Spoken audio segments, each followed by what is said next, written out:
नमस्कार सभी को। आज मैं दो कविताएं पढ़ने जा रहा हूं। पहली कविता सर्वेश्वर दयाल सक्सेना जी की कविता है और दूसरी कविता जो मैंने खुद लिखी है। तो कोई भूमिका नहीं, आप समझ ले कि सर्वेश्वर दयाल सक्सेना जी की कविता ही भूमिका है। यदि तुम्हारे घर के एक कमरे में आग लगी हो तो क्या तुम दूसरे कमरे में सो सकते हो?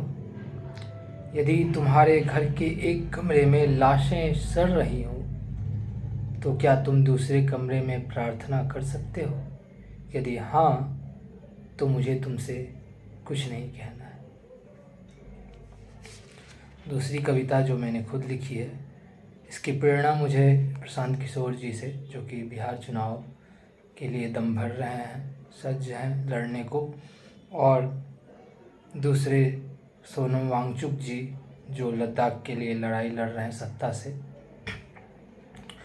उन दोनों से प्रेरणा पाकर मैं इस कविता को पाठ करता हूँ।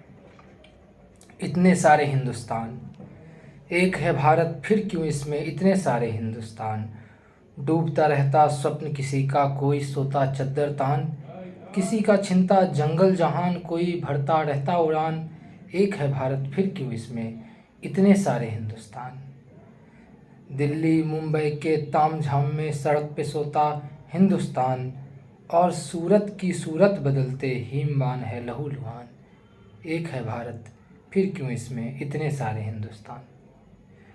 किसी को कहते बाबू साहब, किसी को मिलता घृणित उपमान। पूरब जलता उत्तर जलता, दक्षिण को ना होता भान। राष्ट्र देश और एकत्व के झूठे हैं सारे आख्यान। एक है भारत, फिर क्यों इसमें इतने सारे हिंदुस्तान।